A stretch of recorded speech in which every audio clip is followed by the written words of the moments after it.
형제자매 한자리에 그 신은혜 생각하여. 목사님들만 대부분 트리플 A라고 하는 자동차 서비스를 받는 멤버십을 가지고 있어요. 저도 물론 있고요. 목사님들이 가지고 있는 이유는 뭐 딱 하나입니다. 교인들이 주일날 교회 집에 돌아가려다가 열쇠를 차 안에 넣어두고 못 꺼내서 그래가지고 쩔쩔매니까 그때 이제 트리플 A를 빌려가지고 뭐 타이어도 갈아주고 뭐 배터리도 갈아주고 열쇠도 꺼내고 해요. 그래서 트리플 A 사람들이 오면 잠겨진 그 유리를 열고 그 다음에 그 안에서 열쇠를 꺼내는데 도움을 주죠.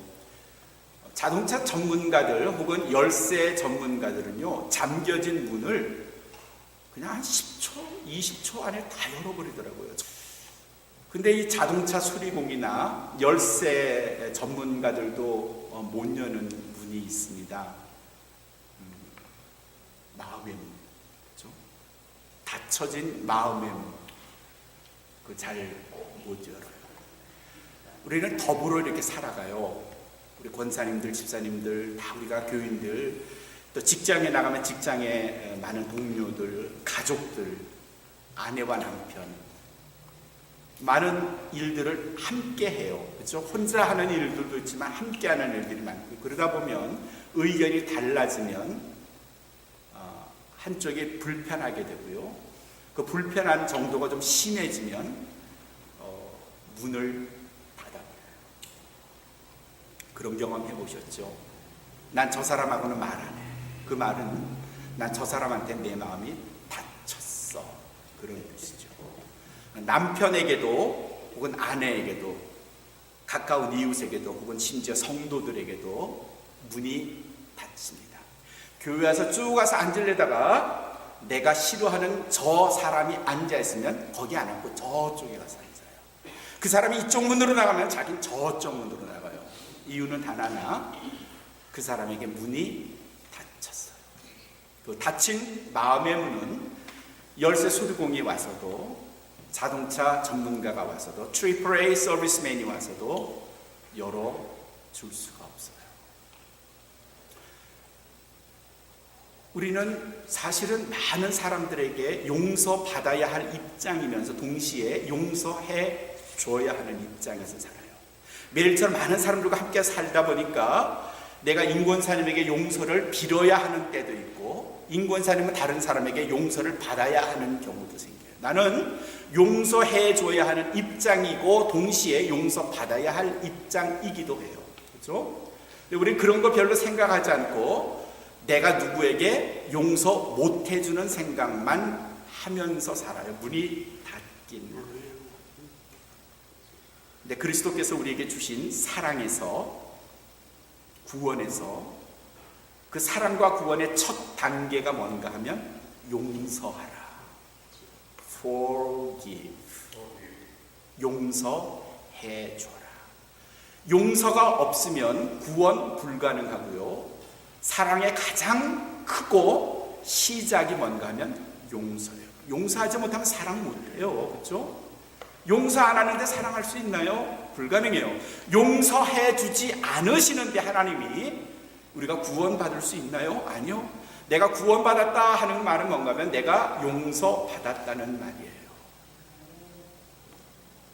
성경에서는 구원에 대해서, 용서에 대해서 뭐라고 말하는가? 오늘 고린도후서 6장 11절부터의 말씀에서 사도 바울이 용서에 대해서 이렇게 이야기를 하고 있어요. 사도 바울은요, 고린도 교회를 직접 세웠어요. 자기가 개척했어요. 무지하게 힘들게 일하면서 텐트메이커로 살면서 노동하면서 교회를 개척했어요.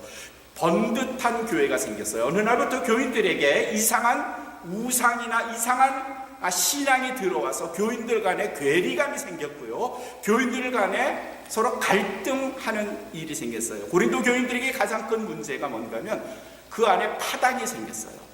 A파, B파, C파, D파 이렇게 말이죠. 예수파, 바울파, 아볼로파, 베드로파 뭐 이런 식으로 파당이 생겼고요.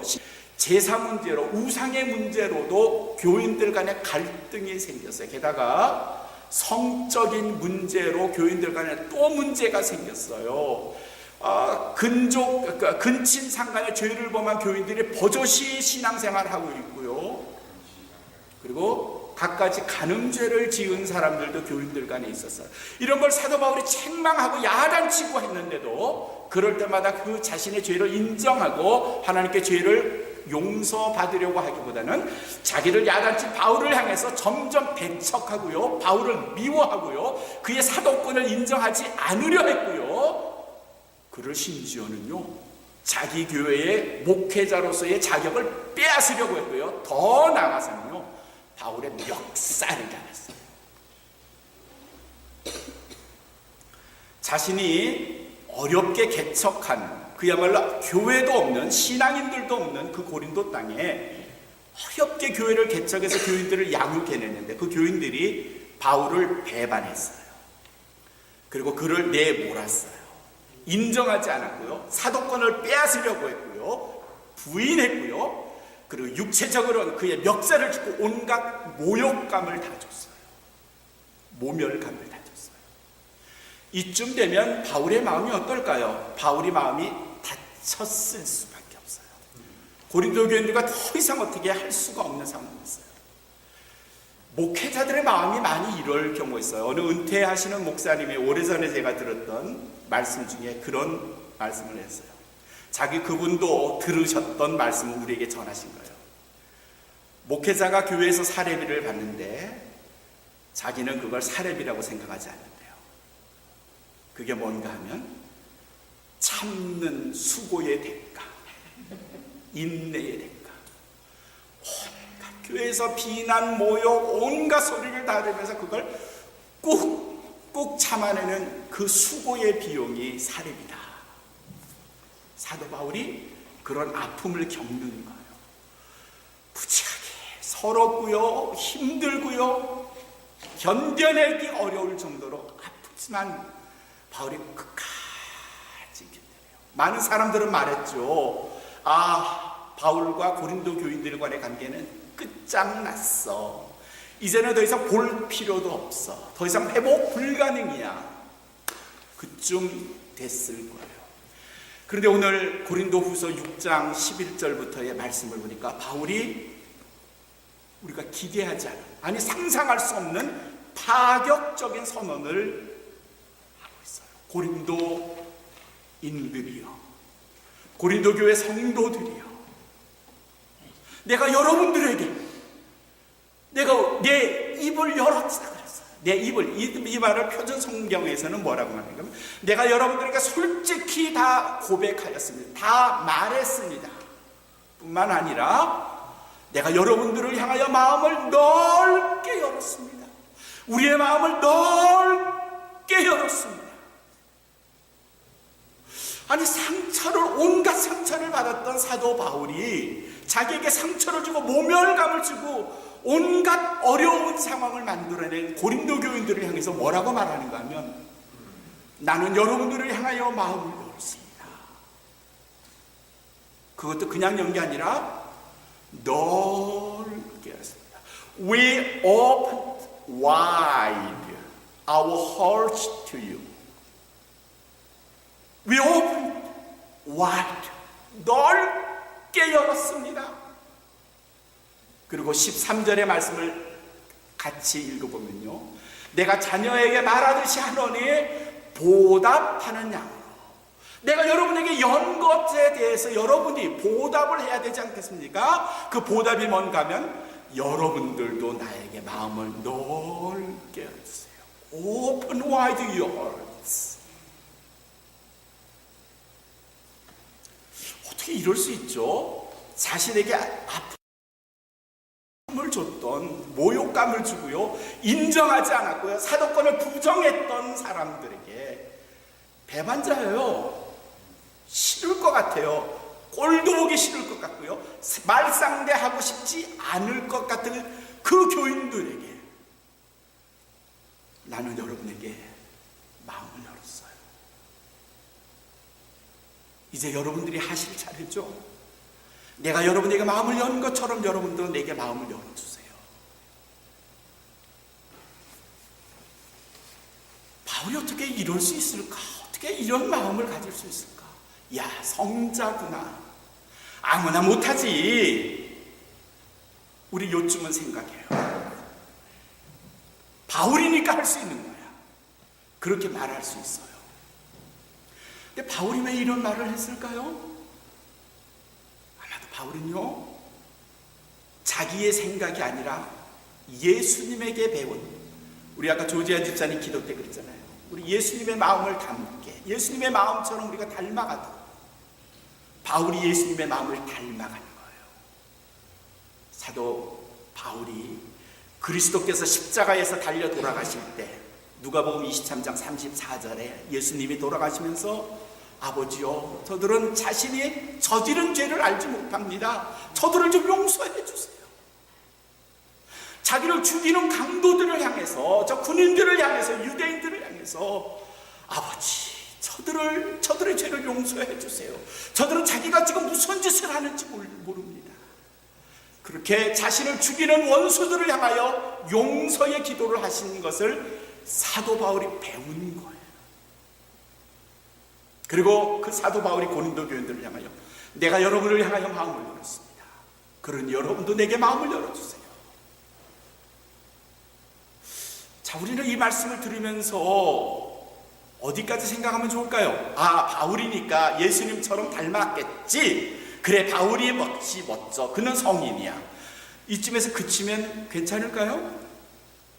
이 말씀이 오늘 내게, 여러분들에게 주시는 메시지는 뭘까요? 아, 바울은 위대한 사람이야. 역시 그는 성인이야. 아, 요쯤만으로 그칠까요? 아닐걸요? 사도 바울이 이렇게 말씀하시는 이유는요, 김종환 목사에게, 여러분들에게 이렇게 말씀하시는 이유는 딱 하나예요. 나도 별 볼 일 없는 사람인데 예수님 때문에 변화됐거든. 그러니 온마음교회 성도들아, 김종환 목사야, 너도 예수님 마음을 닮아가면 나처럼 말할 수 있어. 내가 김종환 목사가 용서할 수 없는 누군가를 끝까지, 인생 끝까지 닫혀진 마음으로 살기를 예수님이 원하지 않듯이 사도 바울도 원하지 않으시고요. 그래서 오늘 우리들에게, 여러분들에게 주시는 말씀은요, 혹시 여러분들이 누군가에게 닫혀진 마음으로 이제까지 살아오셨고 앞으로도 그렇게 살아가실 생각이라면 오늘 고린도후서 6장의 말씀을 통해서 마음을 바꾸시라는 거예요. 어떻게? 사도 바울이 우리에게 가르쳤을 것처럼 내가 여러분들에게 마음을 열었습니다. 그것도 넓게 열었습니다.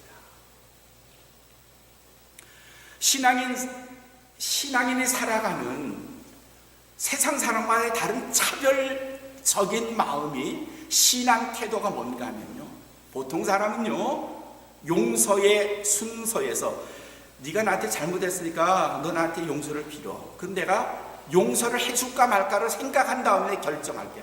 요렇게 말해요. 그죠? 네가 나한테 잘못했잖아. 그러니까 용서를 빌어봐. 빌으면 내가 생각해서 결정할게. 이게 세상 사람들이 다 살아가는 거예요. 뭐 그중에 나쁜 사람은요, 너 암만 용서 빌어도 난 너 용서 못해줘. 이런 사람들도 물론 있어요. 그러나 어쨌거나 원칙의 첫 번째는 뭔가 하면 네가 나한테 문을 열어봐. 그럼 나도 너한테 열어줄게.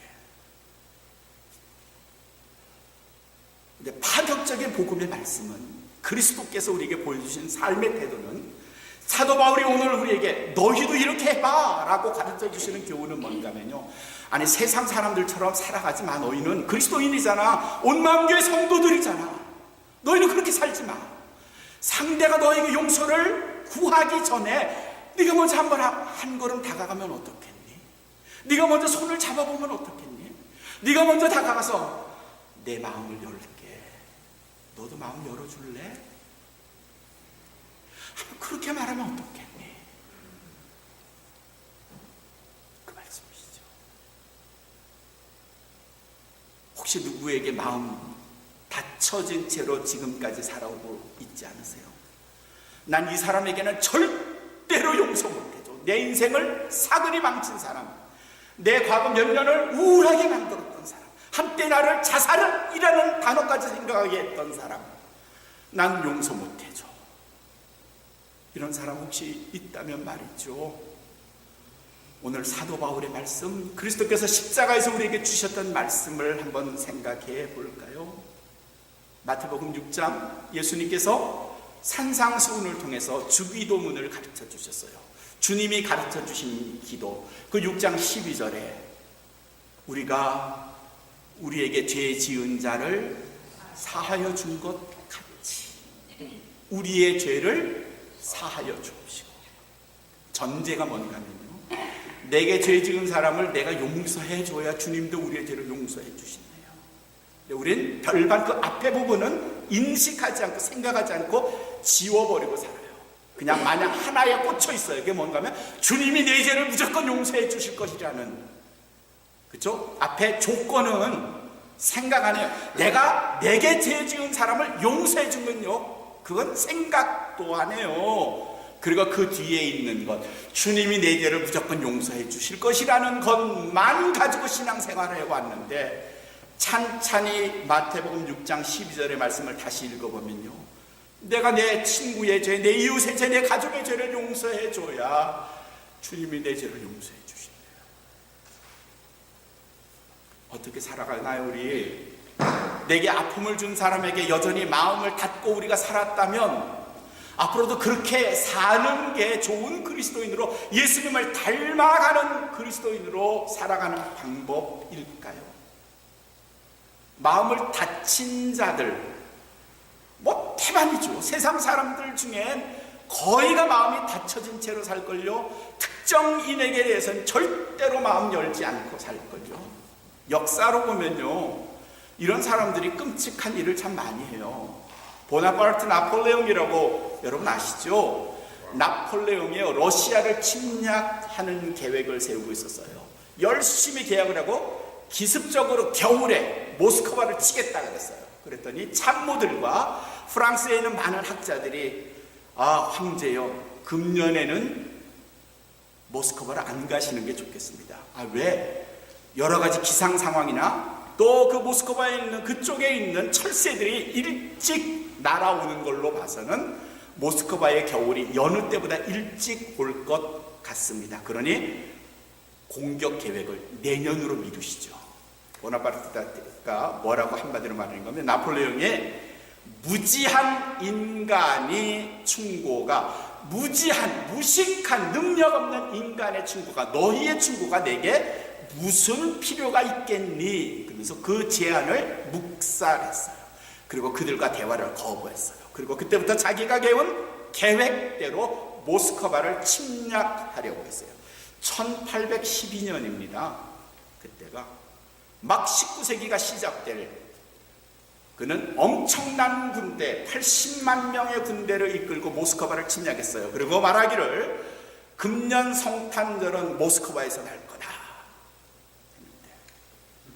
그해 러시아의 겨울은 여느 때보다 일찍 왔어요. 10월 달에 모스크바 근처에 도달하기는 했지만 엄청난 추위와 견딜 수 없는 배고픔으로 자그마치 50만 명 프랑스 군인들이 동사했거나 전쟁에서 포로가 되었거나 나고병이 되었어요. 전력을 상실했고요. 그리고 그 덕에 보나파르트는 결국 정권을 잃고 맙니다. 그가 정권 잃은 건 자기 탓이라고 말할 수 있지만 50만 명이 무슨 죄가 있나요? 남의 말을 듣지 않고요, 마음을 닫은 결과가 참담하게 나타난 겁니다. 1859년에 종의 기원이라는 책이 나왔어요. 찰스 다윈이라고 하는 생물학자가 생물의 역사를 쭉 추적하고 연구하던 중에, 보통 생물은 이렇게 진화하는구나 하는 진화론을 책으로 써냈어요. 그게 종의 기원이에요. The Origin of Species라는 책이에요. 그 책의 제목이 종의 기원이지만 서브타이틀 부제목은 뭔가 하면요, 우수한 종족의 생존 방법을 통한 우수한 인종의 유지, 뭐 이런 제목이에요. 누구에게 영향을 줬는가 하면요, 독일의 유명한 히틀러에게 영향을 줬어요. 그는 사회적인 인종적인 인종을 잘 키워내야 됐다고 생각해서 자기처럼 아리안들, 백인들 말이죠, 독일 중심의 백인들 중심의 사회를 하려고 우수한 인종만을 키워내려고, 그 말은 다른 말로 하면 뭔가 하면요, 우수하지 못한 인종들은 다 소멸시켜야 된다는 거예요. 그래서 600만 명의 유대인들이, 수많은 유럽의 집시들이 전부 다 죽었어요. 오직 하나에 꽂힌 거죠. 찰스 다윈의 책의 영향을 받아서요, 자기 아리안들만, 우수한 민족들만 키워내겠다는 마음이 닫혀진 채로 하나만을 바라봤더니 인류 역사 전체의 끔찍한 재앙이 되어버린 거죠. 사회적으로도 종종 무차별적인 살인을 하는 사람들, 마음이 닫혀진 거예요. 세상 사람들과 함께 살만한 능력을 상실한 거예요. 어떻게? 마음이 닫혀 있으니까 소통이 안 돼요. 다른 사람과 대화가 안 돼요. 그리고 그 결과가 자기만의 세계를 구축해냈고요, 그것이 끔찍한 사회적 범죄로 연결되는 경우들이 얼마나 많은지 몰라요. 여러분은 괜찮으시다고요? 내가 누구에게 마음 다친 건 괜찮다고요? 그것으로 인해서 다른 사람의 마음을 실족해 하면 어떡하시겠어요? 예수님이 그러셨죠? 야, 네 친구의 마음을 실족해 하면 차라리 넌 맷돌을 목에 달고 물속에 빠지는 게 나을걸? 내 마음이 다치면요, 다른 사람에게 치명적인 상처를, 아픔을 줄 수 있다는 것, 예수님이 말씀하시잖아요. 더 나아가서는 예수님이, 사도 바울이 오늘 우리들에게 말씀해 주시잖아요. 나는 나에게 참을 수 없는 모욕을 준, 나에게 폭력을 행사한, 나를 배신한 그 고린도 교인들에게 나는 말할 수 있습니다. 나는 여러분들에게 마음을 열었습니다. 넓게 열었습니다. 이제는 여러분들이 내게 마음을 여실 차례입니다. 라고 말했죠.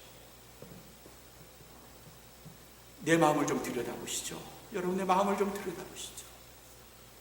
혹이라도 아직 내가 특정인 누구에게 마음이 닫혀 있다면, 그에게 절대로 마음을 열어줄 수 없다고 생각한다면, 예수님의 말씀에, 사도 바울의 말씀에 귀를 기울여 보세요. 좋아하는 정말 좋은 영화가 하나 있습니다. Good Will Hunting이라는 영화가 있어요.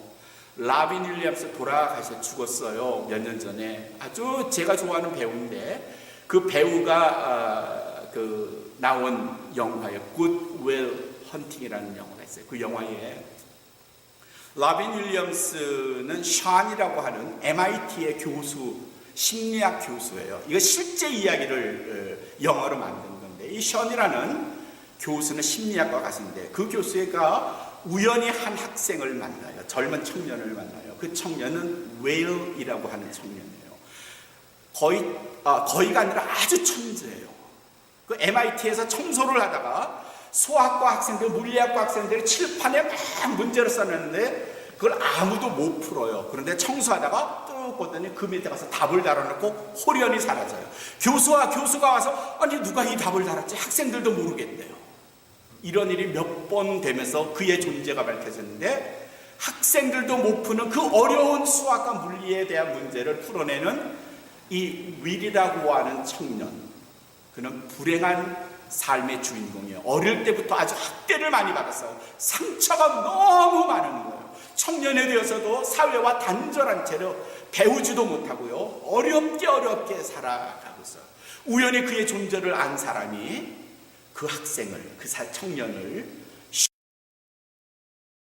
션이라고 하는 라빈 윌리엄스에게 보내요. 심리 치료를 받게 하는 거예요. 라빈 윌리엄스가 션 교수죠. 그 웨를 함께 놓고 편안하게 이야기를 서로 주고받아요. 이야기를 처음부터 캐묻는 게 아니에요. 그냥 웨리 이야기를 하게 해요. 하다 보니까 어린 시절의 이야기도 나와요. 몇 번을 그렇게 만나면서 조금씩 윌이 자기의 마음을 열어요. 어느 날 윌이 이야기를 하다가 부모님으로부터 받은 학대, 어렸을 때의 아픔들을 이야기하다가 견딜 수 없는 고통에 막 울어요. 현 교수가 그 윌을 안아줘요. 등을 두드려주면서 이렇게 말해요. It is not your fault. It is not your fault. 이건 네 잘못이 아니야. 네가 잘못했기 때문에 네 인생이 지금 이렇게 힘든 게 아니야. 너의 잘못이 아니야. 그리고 그 말에 상처의 치유를 받아요. 그리고 그 청년 윌이 그 다음부터 션에게 모든 걸 다 의논해요. 그래서 두 사람은 신뢰의 관계가 되어버렸어요. 이걸 레빠라는 프랑스어로 심리학에서는 사용해요. 신뢰의 관계. 신뢰의 관계가 형성이 됐다. 레빠의 관계가 형성이 됐다 하는 거예요. 그리고 이 윌은 위대한 교수가 돼요. 노벨 물리학상인가 뭘 받아요. 한 청년의 인생을 바꾸어 놓은 건요, 한 교수가 있었고 두 사람 사이에 신뢰관계가 형성이 되면서 마음의 문이 열어지는 거고요. 그래서 그 두 사람이 행복하게 돼가고 있어요. 마음의 문을 열면요, 관계가 바뀌어요. 삶의 태도가 바뀌어요. 그리스도와 나와의 관계에서 내 문을 닫아버리면 나는 불행한 사람일 수밖에 없지만, 그리스도께서 먼저 내게 손을 내미셨고요, 사도 바울이 우리에게 먼저 손을 내밀었고요, 그리고 우리에게 말씀하시기를요, 종아나 너의 닫혀진 문을 열어라. 나도 너한테 열었잖아. 너희도 열어라. 우리 모두에게 하시는 말씀이죠. 내게 아픔을 줬던 누구, 내게 상처를 줬던 누구, 감당할 수 없는 모욕을 줬던 누구, 그에게 더 이상 문을 닫고 살지 마. 열어라. 사도 바울이 주님의 오늘 우리에게 주시는 말씀이죠. 사랑하는 성도 여러분, 행복하게 사는 조건이 여러 가지가 있지만요, 오늘 바울은 중요하게 우리에게 그렇게 말씀해 주십니다. 혹이라도 누구에게 마음의 문을 닫고 산다면요, Open wide your hearts. 여러분, 마음의 문을 먼저 넓게 여세요. 그게 우리가 그리스도인인 이유고요, 그리스도인으로 살아가야 하는 이유이기도 하고요. 사랑하는 성도 여러분, 마음의 문 닫지 마시고요, 열어놓으세요. 누구에게 먼저 다가서 손을 내미세요. 그를 안아주세요. 그리스도인의 모습이고요, 예수님의 마음, 이러한 마음, 이러한 신앙인, 이런 성숙한 신앙인의 되는 저와 여러분들이 모두의 마음이시죠.